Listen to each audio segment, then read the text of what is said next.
you could see what I see, our communities in unity, no frustration from brutality, with our black nation a reality. This is my perspective, it's my perspective, my perspective, my perspective, my perspective, my perspective, my perspective, it's my perspective, my perspective, my perspective, my perspective, my perspective, my perspective, it's my perspective, my perspective, is my perspective.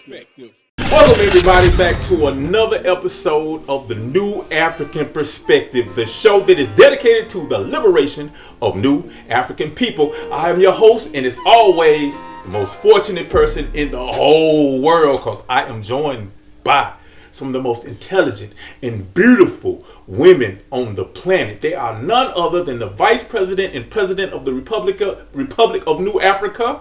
Free the land, Mama Ayo. And Sama'at, free the land. And we are a part of something called the New African Independence Movement. That's where we organize and struggle and battle and fight and move for the establishment of an independent, sovereign black nation. And we want to get independent self-determination, reparations, and all of those good things. And when you add it up, put it in a big old ball, you get something called freedom. Free the land. Now, y'all probably been wondering, where y'all been? You know what I'm saying? Because we've been gone for a while. You know, we dropped the show and then it just magically disappeared like hocus pocus. Well, unfortunately, our last show was deleted from YouTube, and our YouTube channel was suspended for a couple of weeks because they claimed we were spreading misinformation. Man, that's a cold one right there. Basically, we did a story about the FDA and how, according to the FDA, they said that they could not release all of the data, all of the information, all of the documents that show how they approved the vaccine for 74 years.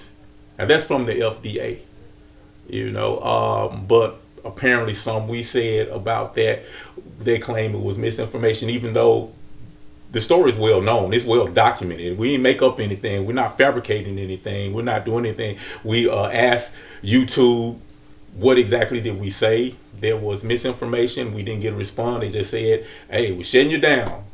But we're back up, so you know it is what it is. But I bring that up to kind of talk about misinformation in general, because it's not in our intent to ever spread misinformation. But the danger of labeling people and suppressing people's voices under the umbrella of misinformation is that things that are considered to be misinformation today, tomorrow they're just common knowledge. Example of that. Once upon a time, if you said the vaccine, you still can get the virus if you have the vaccine, if you're fully vaccinated. In fact, you can still spread the virus. Once upon a time, if you said that, then you were considered to be spreading misinformation. And you would be banned and kicked off of social media. That's common knowledge today. Everybody know that. All mainstream media outlets will tell you that. And in fact, we can see that because people who are vaccinated getting, COVID like it ain't nothing. Every day. Once upon a time, if you said the cloth mask don't really work, they will say you're spreading misinformation. That's common knowledge now. Once upon a time, if you even suggested that COVID-19 may have leaked out of a laboratory that they were experimenting with, not only were you labeled as with misinformation, but you were called a conspiracy theorist, crazy, and all of that type of thing. Now you have Joe Biden saying, well, we need to investigate this. You have in national media publications putting out stories about this very thing. So it's really important that we take a real close look at all of these labeling people or labeling things as misinformation and banning them and suspending things and suppressing voices, because things develop from the simple to the complex. Absolutely. Today it's a story about vaccines. Tomorrow it's a story about police brutality. We can't speak on what happened to Mike Brown. Tomorrow, it's something else. That's how it starts. And usually, just going off of history, black people are the ones who face the brunt of things like this. A lot of people don't know that, from my understanding, the counterintelligence program started as a program to spy against the Russians and to go against communism. Absolutely. We all watch YouTube and different things on YouTube, and them stating that it was removed because of misinformation, we know that's a bunch of crap. Because we know what's on YouTube. All types of lies and misinformation is through and through on YouTube. So they just use that as a word to use, but that's not it. It's just they're shadow banning that which goes against the status quo. That's all. Exactly. That's all it is. Because that's ridiculous. We know what's on social media. We know what's on YouTube. And most of the time we just thumb through like, oh wow, that's a lie. Oh, that a lie. Huh? Come now. And that's not and that's totally against not only US constitutional law, but we're talking about international law, particularly when we've declared ourselves a nation and we have the right to provide our citizens with information, and we have the right to make sure that our citizens are safe and well informed. Yeah, I mean that's one sign of a society that's not free, when dissenting voices are suppressed. And one more thing about that. Right now you can turn to YouTube and you can see people talking about how you're gonna kill 32 niggas in the next minute, and ain't nobody saying nothing about that. We can talk about how we're gonna destroy ourselves, and you ain't trying to ban any of that. But what we got on tap for the show today? Well, A lot. today we are going to discuss the infamous father of Black history, Carter G. Woodson. We're going to have a discussion, talk about him in our Black Power Files. We're also we know Black History Month is February, so we're going to talk about 365 Black history and what we need to be doing around the clock, not just for February. Okay, so and in our Cadre Corner, we will be discussing Carter G. Woodson's book, The Miseducation of the Negro. Right. Very important book. Definitely. Great. But I guess we need to start out with some of the topics. What's been going on? What is going on? And I'm gonna take a big risk. I might get banned. We might get banned for this. But there's some COVID news out. Ooh. And this story is directly from the CDC. We repeat, the CDC. Because the CDC has finally, after months and months and months of not acknowledging this, they have finally acknowledged natural immunity. Now, the CDC has done a study in New York and California, so it was a relatively big study where they found that people who have had COVID-19, recovered from it, develop immunity that is superior to the vaccine. In fact, according to them, like people who have the lowest immunity are people who've never been vaccinated and never had the infection. The people who have the next will be people who are vaccinated. People who have the best were people who have had the infection and recovered from it. And in fact, it said that if you had the infection and recovered from it and then had the vaccine on top of it, the vaccine didn't even really add much more immunity, much more protection than the infection. So what they're basically saying is what the whole world has been saying for the past year, that natural immunity is real and it is just as good. In fact, it's better than the vaccine. That's the CDC. I bring that story up because with this mandate, this vaccine mandate, it's a lot of people who have been fired, who've lost their job. Absolutely. And a lot of them have had natural immunity. And a lot of them have been screaming, I have natural immunity. Immunity. This is the science. You say follow the science. You're not following the science, but yet these are firefighters, police, healthcare workers. Matter of fact, the healthcare workers who were on the front line when the vaccine first started, and we didn't know what it was. It's just a whole lot of information, everything and stuff like that. And many of them were infected. And now you tell them that they have to lose their jobs because they didn't take a vaccine, even though they already had an immunity that was superior to the vaccine.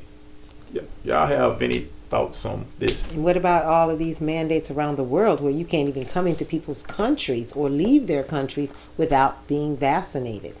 It's just total, I think, chaos at this particular point. So I have a question. Are y'all tired yet? Are you tired yet? It's my question to you. Are you still going to be feeding into all of this nonsense? Because we do have a choice. Mama Ayo just mentioned earlier, according to international law, you always have a choice. Absolutely. Okay? You freedom is your birthright. All right? So and all of these, everything that's going on is in breach of that, period. Absolutely. So at some point, this is a beautiful time, y'all. This is a beautiful time. All of this that's happening is a beautiful time. It's time for us to do for self, build for self, organize, be the creator on the planet that you are meant to be. Okay? And if you have to start with that job that you have that's trying to force you to do X, Y, and Z, and you got to jump through all types of loops, that is a sign from your creator saying, stop. All right? You better tap into your creativity and find another ways and means to survive. It's there. It's right there at your fingertips, right there in between both of your ears. I promise you. And you won't be isolated, because when I say the entire world, and we're talking about European countries, African countries, are protesting because it doesn't make sense. The numbers are not adding up. It's just fantastic in which we are being kept in this bubble here, and all of these things are happening around the world, and people are not as infected and dying as we're being made to believe. So we need to do our research. We need to pay attention. Mainstream media is not the only source of information that we need to be seeking.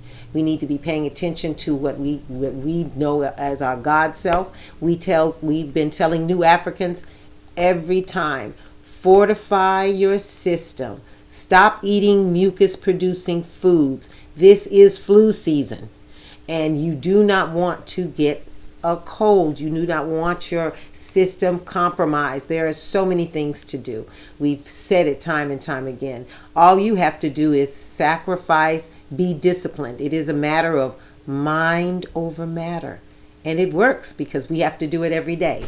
You don't think most of us have addictions and things that we want to do, but we have to stop ourselves, because at the end of the day, you want to stay safe, you want to stay healthy, and you definitely want to stay alive.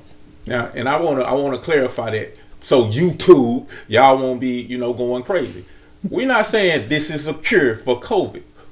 But we are saying that if you do these things, it will better your health overall, so you can deal with whatever come your way. Absolutely. You know what I'm saying? But for the record, now we ain't saying it's cure COVID. Not at all. But anyway, if y'all have any question about that story that we just put, I'm gonna put a link in the description so you can go straight to it to show that we ain't making nothing up. This is straight from the CDC. It's right there in the link in the description. Another story. Because we was about to say some more stuff that was about to get us mad. Yeah, we're going to go on. We're going to move on. Next story. 3 Pennsylvania police officers were actually charged with the death of an 8-year-old baby girl, 8-year-old black girl. Now this happened, I think, last year on August 27th in Sharon Hill, Pennsylvania, at a football game at Academy Park High School. So at this football game, two black teenagers, got into an altercation. The altercation led to gunfight. Now, we by no means are we saying these individuals who were shooting at this game were innocent. No, they're not. You know what I'm saying? They should be held accountable for what they were doing. Absolutely. But police who are like sitting, I guess, on the opposite side of where the gunfighting was going on, saw this and they started just shooting indiscriminately in the direction of the gunfight. Sounds like reckless endangerment to me. Exactly. They hit 4 people. Fatally injuring one, an 8-year-old black girl by the name of Fanta Bility.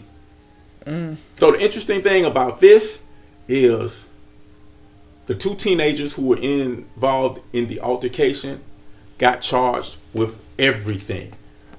Everybody who got shot, the 8-year-old girl who was the 8-year-old girl who was murdered, they got charged with all of it.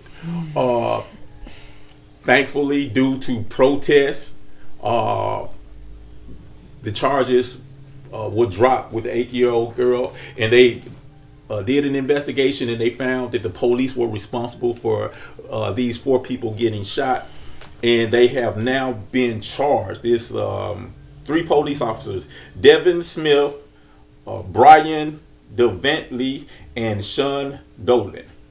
3 individuals, but initially they basically just they started opening fire at a football game in a crowd and hit 4 people. Practice. Yeah, killed an 8-year-old girl, and they just blamed these 2 teenagers for it. Y'all have any thoughts on it?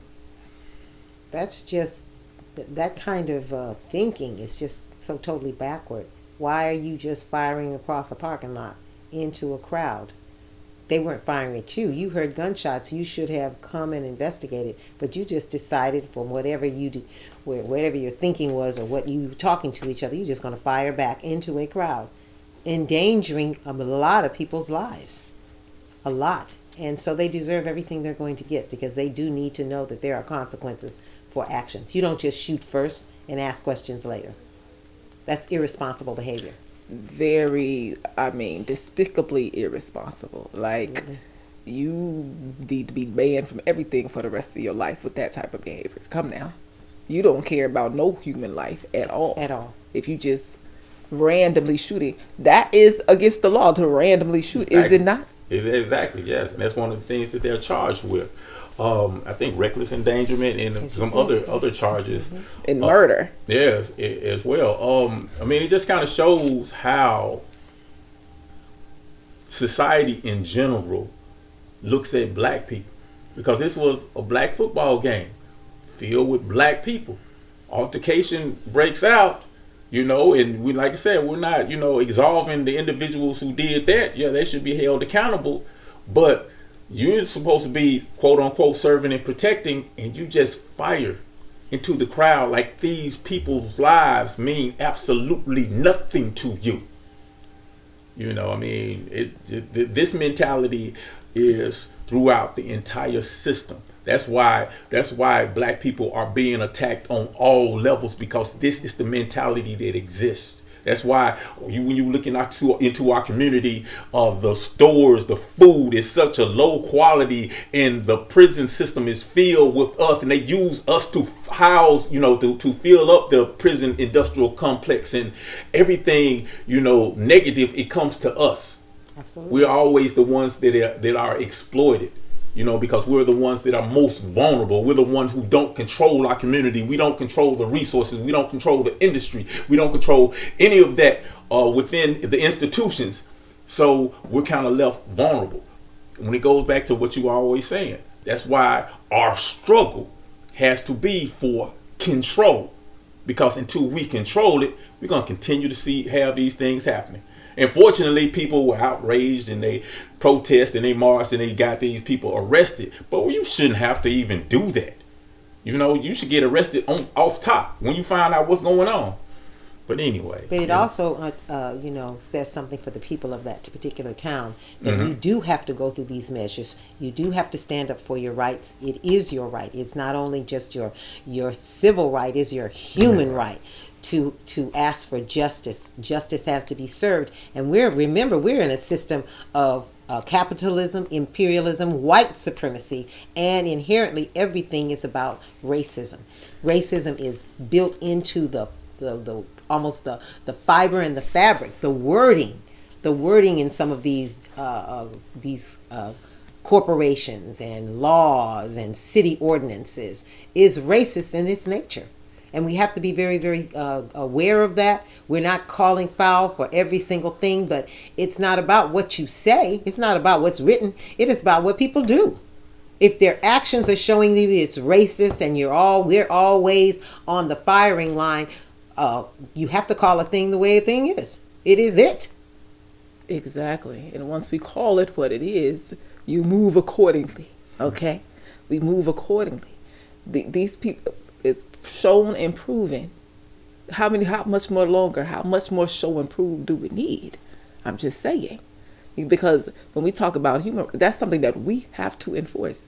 These people, we done already begged, plead, did everything up underneath the sun except enforce for ourselves our human rights. Right? That's something that we have to enforce. So that we no longer are we allowed to just sit off to the side and look and hope and pray that somebody outside of ourselves who has shown and proven that they do not love us, that they do not give a flying about us. Come now. At some point, we have to take full responsibility for our own destiny. Period. Absolutely. When the devil tells you he's the devil, it might be a good idea to believe him. Mm-hmm. Absolutely. They don't told us who they are. Very long time now. But anyway, what we got coming up next? We got Cadre Corner, don't we? Yes, indeed. All right, so next we're going to have a Cadre Corner. We're going to be talking about what the miseducation of the Negro. Absolutely. Right after this. This is the New African Perspective. Free the land. I will. By any and all means necessary.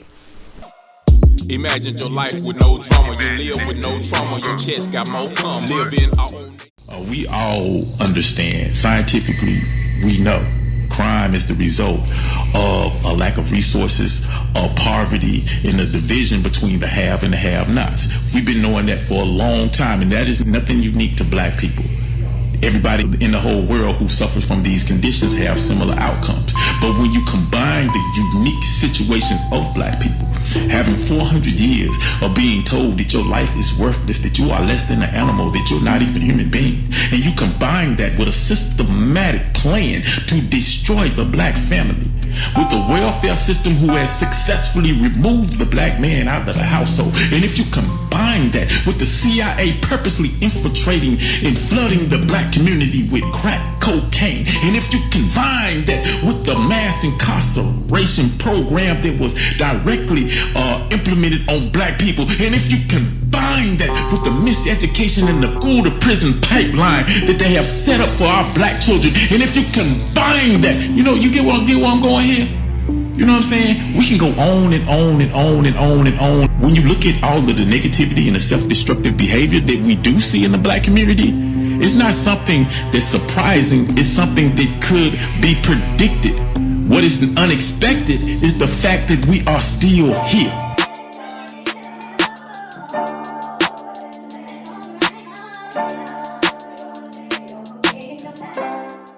Study the writings, speeches, documents of our freedom fighters in order to free our neo-colonialized minds.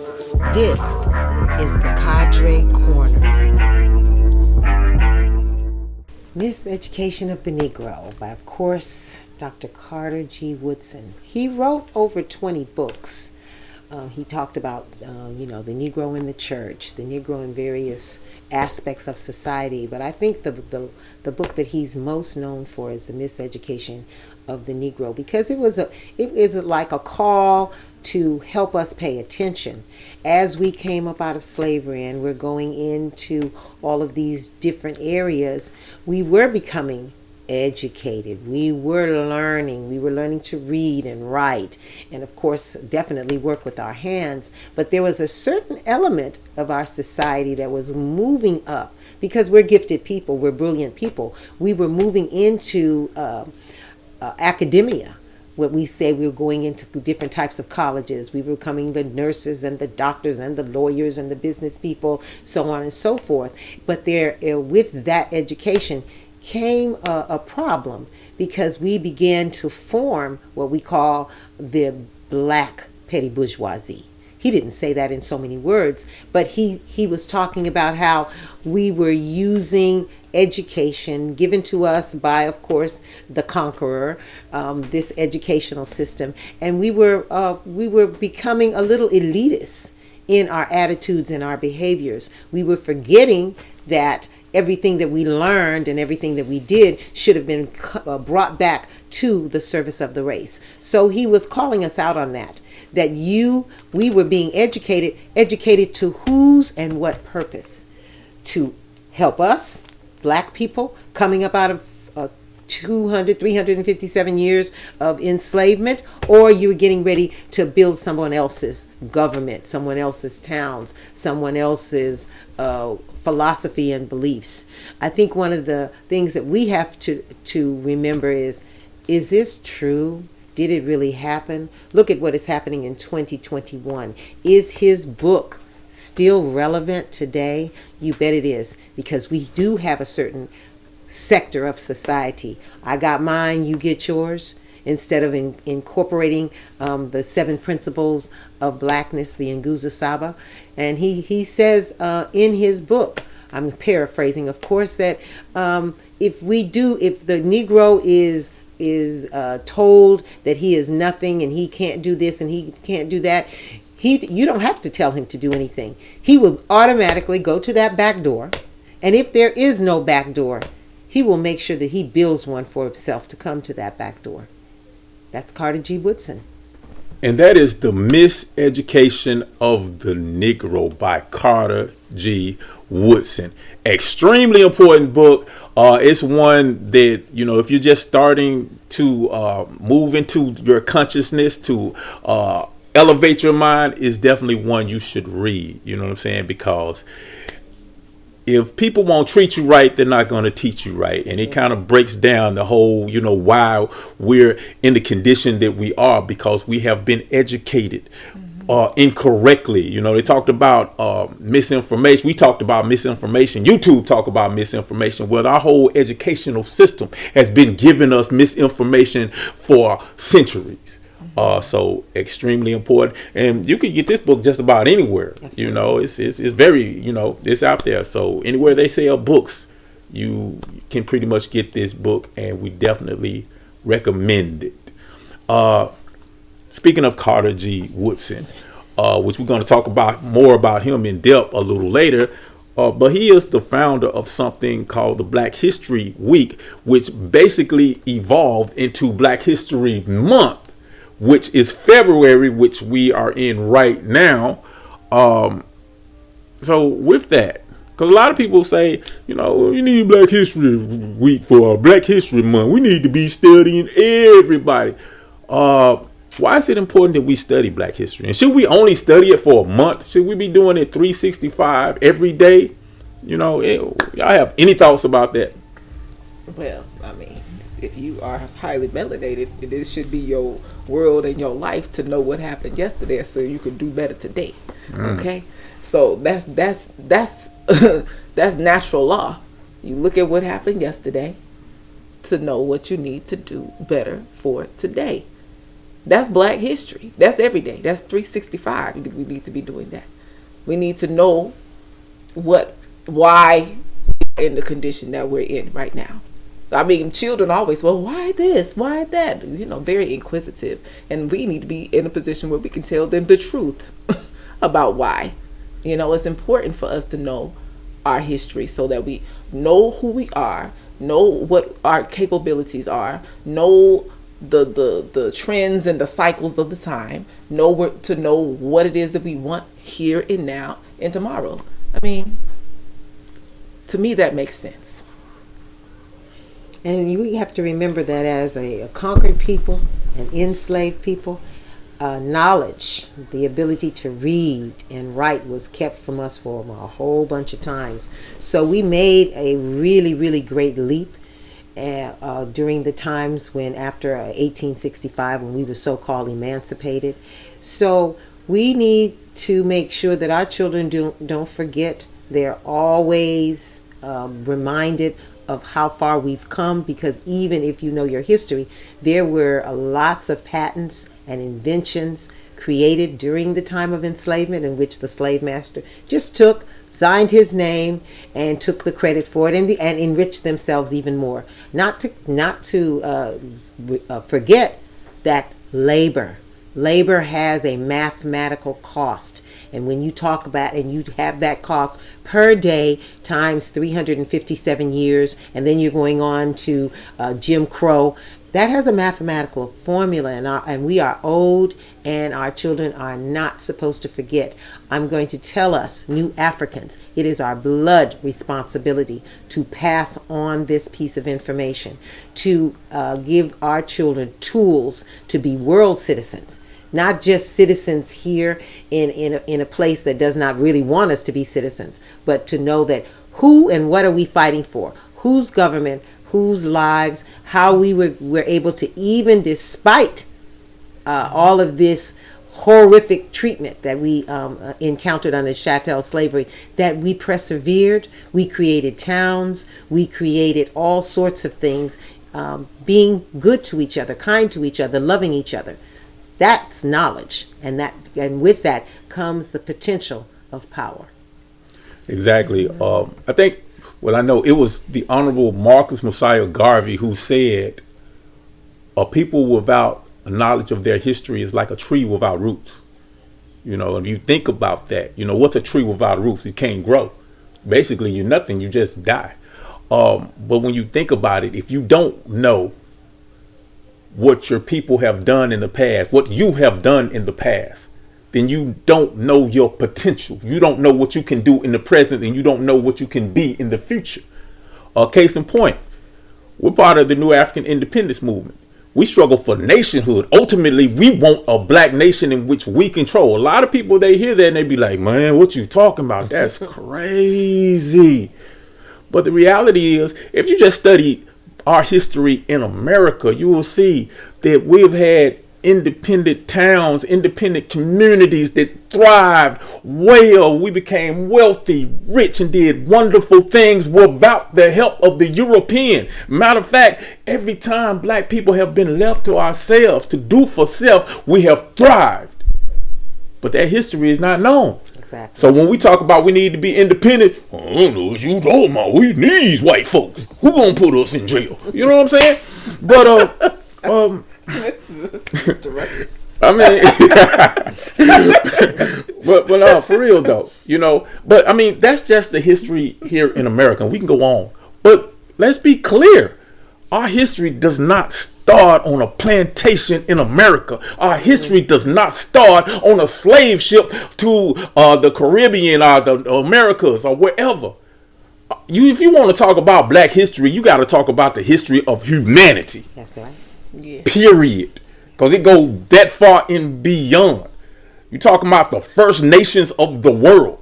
There you go. You know, it's no sense when you talk about science and mathematics and all of this, and they be talking about, oh, you trying to be white and all that kind of stuff. No, our people were the first mathematicians, the first scientists. We discovered all of those things, but we don't know because we are victims of true misinformation, not this damn crap that YouTube be talking about.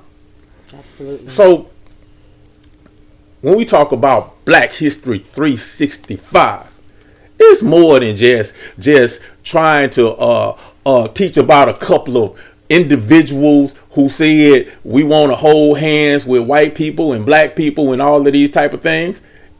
It's much more than that. What we're doing is we're trying to set a foundation so we can understand if we did this in the past, then we can do this right now. And in the future, there's no telling what we can do. It is extremely important. Very important. Very, very, very important. I think a lot of this is what I hear a whole lot.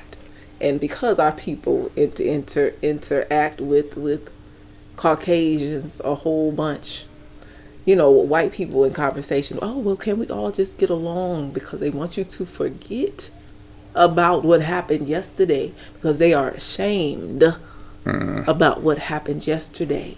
Please comprehend and know from the perspective that they're coming from, because if all is well, and if we talk about truth and fairness and justice, you give back what you took. Absolutely. You leave what you took. You understand what I'm saying? You restore what you took in justice, right?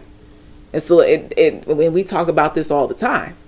So it's imperative for us to reclaim, know who we are, remember who we really, really, really, really, really are, because there is nothing new under the sun. All of the technology that this is technology right here, cell phones, all these different things. This is quote unquote artificial technology, right? When we did these particular things, we did not have to abuse the planet and nature to create technology. Yes, we, as African people, indigenous people, highly melanated people on the planet, did not have to do that. That's sure. Now we're in the midst of destruction all around us. That's quote unquote high technology, and everybody is suffering. Yet if we know who we are the ones that can make it all right again, because it's in our DNA. We are the science. We are the mathematics. We are the ones. Yet we won't know that. We can't remember that. And unless we know who we are, know our history, know what we have done, know where we come from, know what our traditions are, know that we are a people of nature that follow universal law and order. Black History 365. It's a must. It's our lifeline. Absolutely. So our ancestors in this country, under this particular system, has suffered greatly in order for us to be here today. And right now, they're trying to basically completely ban, us talking about our history in general. You know what I'm saying? With like the 1619 Project, critical race theory and all this. They don't want us talking about anything. They want to pretend it didn't even exist. In some text book in Texas, they say that enslaved Africans were migrant workers. You know what I'm saying? Trying to completely whitewash history because they feel bad about it. But like I was saying, our ancestors suffered greatly under this system for centuries. I mean, not only just grown people, but young people, children, babies who were ripped away from their mothers, babies who were murdered, babies who were lynched. And I say all of that to say this. If our babies can live through it, then y'all babies can learn about it. Absolutely. Absolutely. Say it again. Say that I again. said if our babies can live through it, endure your crap, then your babies can learn about it. Absolutely. Absolutely. And that's all I got to say about that. Yeah, and it's very important because you and I are the descendants. We are our ancestors. We carry with us post-traumatic slave syndrome that has been embedded in our DNA from the rapes, the sodomizations, the tortures, the disrespect, all of the laws. It's embedded in our DNA. They call that now epigenetics. It is real. When we mate with one another, we bring all that trauma from the past, the present, which is going to be embedded into our future. It is in our wombs. It is in the semen that comes into us. So yes, it is real. We are the proof. We are the legacy. We are those descendants that say, yes, the whole history of chattel slavery and your demonization of African people around the world, it is in us. It lives within us. We are that. We are the proof. Exactly. And we remember, and we will always remember. Absolutely. Period. Definitely. So, with that, we got a Black Power file coming up, and we're going to keep this theme of proper education always creates elevation. So we're going to talk about somebody who was giving us proper education, and that's none other than Carter G. Woodson, right when we come back. New African Perspective. Free the land. One in the dark will come to light, and that's real, no matter how it sounds. As sure as the day will turn to night, what goes around. Nation building. Some people think nation building is unattainable, too difficult, or just impossible. But when you think about it, we're already nation building.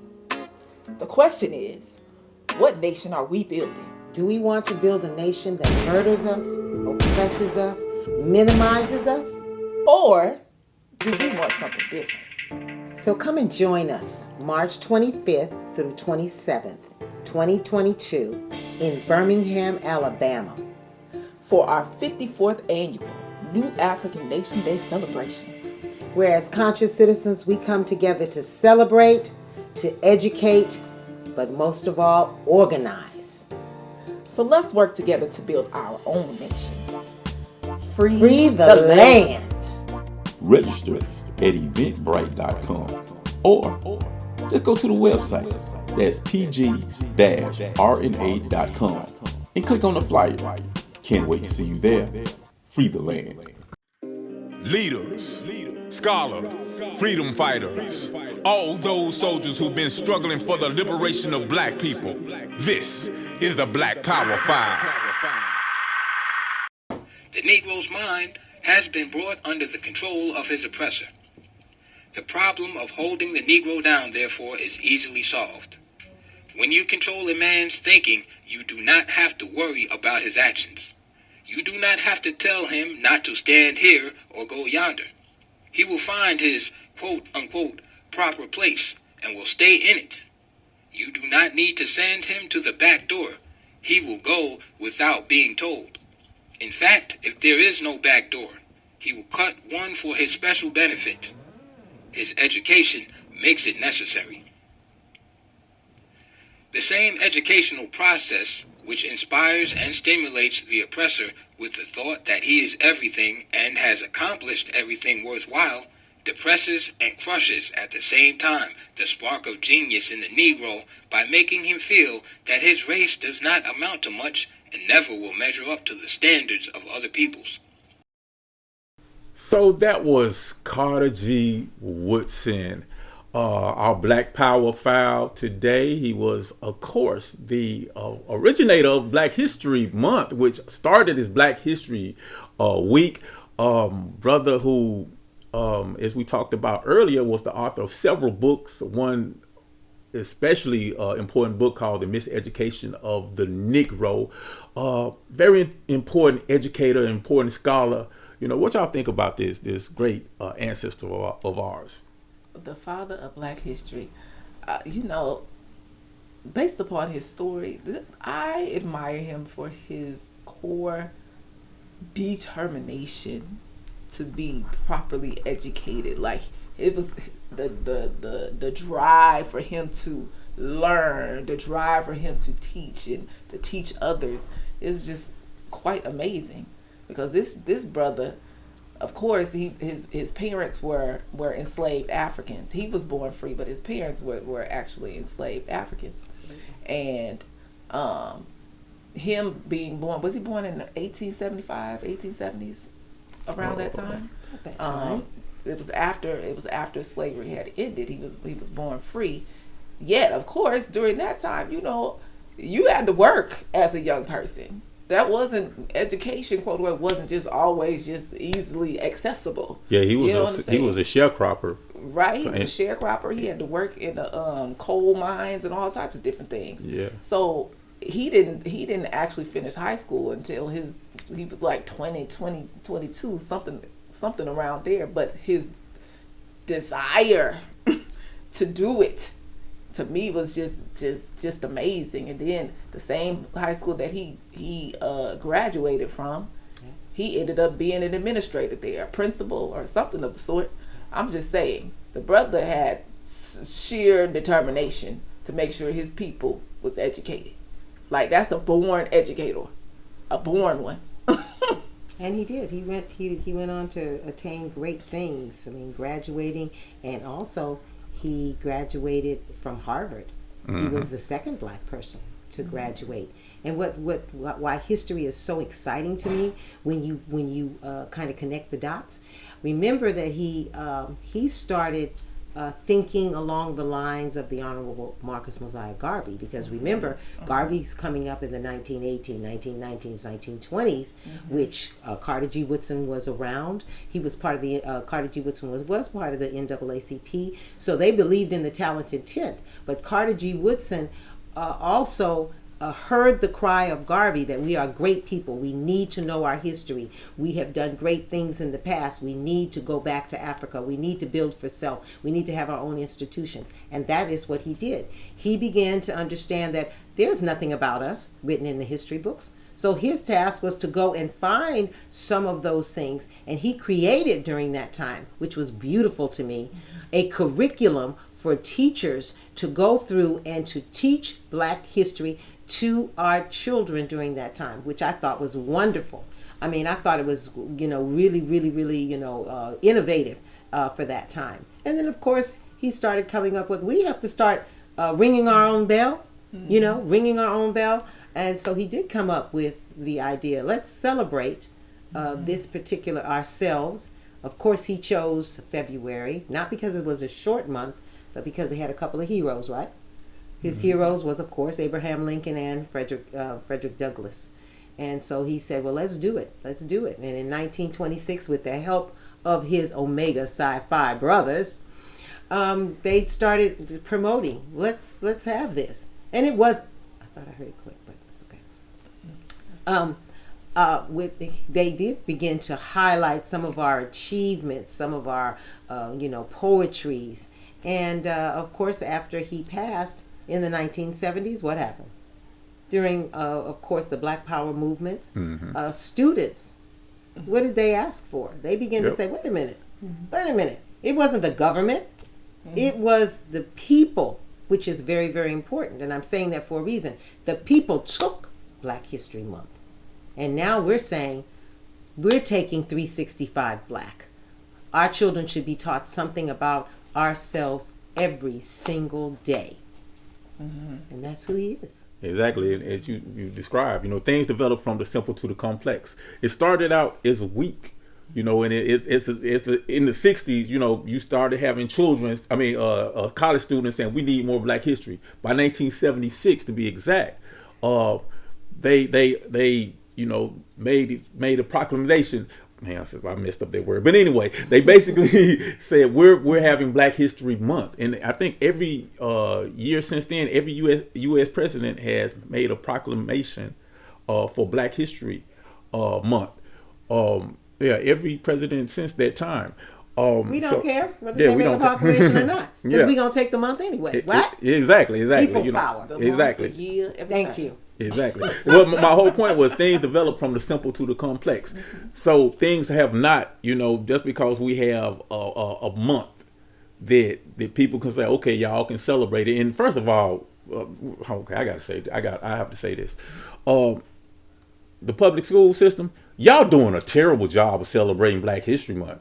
Because I've worked with certain schools before on Black History programs, and the things like, look, LeBron James and Mike and Bobby Brown and Jay-Z, them ain't people you supposed to be celebrating for Black history, Black entertainment, but not Black history, y'all. I'm sorry, I didn't mean to get off on a tangent, but yeah, like when you do that, then you beat around the bush. Yeah, exactly. My point is, just because we have this 1 month that they don't even properly acknowledge, doesn't mean that's where we should stop. We have to go beyond what they say you're allowed to do. We have to have self-determination and not say, okay, these few names we're allowed to teach our children about. We have to teach them about our whole history, the whole glory of African people, of new African people here in the United States and abroad. Absolutely. You know what I'm saying? Because we have a great history, and Carter G. Woodson understood that, and he knew that one of the keys to the liberation of black people is we got to know ourselves. We got to know where we came from so we can know where we're going. Absolutely.